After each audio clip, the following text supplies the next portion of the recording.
രാജ്യത്തെ ഏറെ ജനപ്രിയമായ മെസ്സേജിംഗ് പ്ലാറ്റ്ഫോമായ ടെലഗ്രാമിനെ ചുറ്റിപ്പറ്റി വലിയ നിയമ പോരാട്ടമാണ് ഇപ്പോൾ നടക്കുന്നത്. ടെലഗ്രാമിന് ഏർപ്പെടുത്തിയ താൽക്കാലിക നിയമനിരോധനത്തിനെതിരെ കമ്പനി ഡൽഹി ഹൈക്കോടതിയെ സമീപിച്ചതിന് പിന്നാലെ കേന്ദ്ര സർക്കാരിന് കോടതി നോട്ടീസ് അയച്ചു. ടെലഗ്രാമിന്റെ ഹർജി പരിഗണിച്ച കോടതി സർക്കാരിന്റെ നടപടിയെക്കുറിച്ചുള്ള വിശദീകരണം തേടിയാണ് നോട്ടീസ് നൽകിയത്. കേസ് വീണ്ടും പരിഗണിക്കുന്നതിനായി മാറ്റിയിരിക്കുകയാണ്. ടെലഗ്രാമിനെതിരായ നടപടി ഏകപക്ഷീയമാണെന്നും കമ്പനിക്ക് വിശദീകരണം നൽകാൻ അവസരം നൽകാതെയാണ് നിരോധനത്തിലേക്ക് നീങ്ങിയതെന്നും ടെലഗ്രാമിന്റെ അഭിഭാഷകൻ കോടതിയെ അറിയിച്ചു.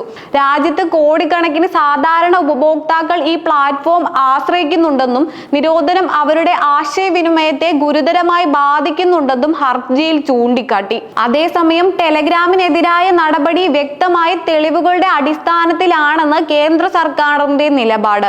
വിവിധ നിയമവിരുദ്ധ പ്രവർത്തനങ്ങൾക്കും സാമ്പത്തിക തട്ടിപ്പുകൾക്കും വ്യാജ പ്രചരണങ്ങൾക്കും ടെലഗ്രാം വ്യാപകമായി ഉപയോഗപ്പെടുന്നതായി സർക്കാർ കോടതിയെ അറിയിച്ചു. ചില കേസുകളിൽ അന്വേഷണ ഏജൻസികൾക്ക് ലഭിച്ച വിവരങ്ങൾ ഞെട്ടിക്കുന്നതാണെന്നും കേന്ദ്രം വ്യക്തമാക്കി. നീറ്റ് പുനഃപരീക്ഷയുമായി ബന്ധപ്പെട്ട വ്യാജ വാർത്തകളും ചോദ്യപേപ്പർ ചോർത്തി എന്ന തരത്തിലുള്ള തെറ്റായ പ്രചരണങ്ങളും ടെലഗ്രാം വഴി വ്യാപകമായി പ്രചരിപ്പിക്കപ്പെട്ടതായി സർക്കാർ വാദിക്കുന്നു.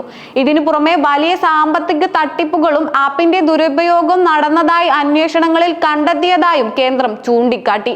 ഈ സാഹചര്യത്തിലാണ് ടെലഗ്രാമിന് താൽക്കാലിക നിയന്ത്രണം ഏർപ്പെടുത്തിയതെന്ന് സർക്കാരിന്റെ വിശദീകരണം. ഇരുവിഭാഗത്തിന്റെയും വാദങ്ങൾ കേട്ട കോടതി ഉടൻ അന്തിമ തീരുമാനം എടുക്കാതെ കേന്ദ്ര സർക്കാരിന്റെ വിശദീകരണം തേടിയിരിക്കുകയാണ്. ജനങ്ങളുടെ ആശയവിനിമയ സ്വാതന്ത്ര്യം ദേശീയ സുരക്ഷയും ഒരുപോലെ പരിഗണിക്കേണ്ട വിഷയമാണെന്ന് കോടതി നിരീക്ഷിച്ചതായാണ് റിപ്പോർട്ടുകൾ സൂചിപ്പിക്കുന്നത്. അതിനാൽ അടുത്ത വാദം നിർണായകമാണെന്ന് നിയമവിദഗ്ധരുടെ വിലയിരുത്തൽ. ഇതിനിടെ ടെലഗ്രാം സ്ഥാപകൻ പവൽ ഡുറോവും വിഷയത്തിൽ പ്രതികരിച്ചിട്ടുണ്ട്. അടിസ്ഥാന പ്രശ്നങ്ങൾ പരിഹരിക്കുന്നതിന് പകരം മുഴുവൻ പ്ലാറ്റ്ഫോമിനെയും തടയുന്നത് കോടിക്കണക്കിന് നിരപരാധികളായ ഉപഭോക്താക്കളെ ബാധിക്കുമെന്ന് അദ്ദേഹം പറഞ്ഞു. സാങ്കേതിക പ്ലാറ്റ്ഫോമുകളെ നിയന്ത്രിക്കുന്നതും ഉപഭോക്താക്കളുടെ അവകാശങ്ങൾ സംരക്ഷിക്കുന്നതും തമ്മിൽ സന്തുലിതാവസ്ഥ വേണമെന്നും അദ്ദേഹം അഭിപ്രായപ്പെട്ടു. രാജ്യത്ത് ടെലഗ്രാമിന്റെ ഭാവി എന്താകുമെന്ന് ഇനി കോടതിയുടെ അടുത്ത ഇടപെടലുകളെ ആശ്രയിച്ചിരിക്കുന്നു. കേന്ദ്ര സർക്കാരിന്റെ നടപടി നിലനിൽക്കുമോ അതോ ടെലഗ്രാമിന് പ്രവർത്തനം തുടരാൻ കോടതി അനുമതി നൽകുമോ എന്നത് അടുത്ത ദിവസങ്ങളിൽ വ്യക്തമാകും. അതുവരെ ടെലഗ്രാമിനെ ചുറ്റിപ്പറ്റിയ വിവാദം നിയമ പോരാട്ടവും ദേശീയ തലത്തിൽ വലിയ ചർച്ചയായി തുടരുമെന്നതിൽ സംശയമില്ല.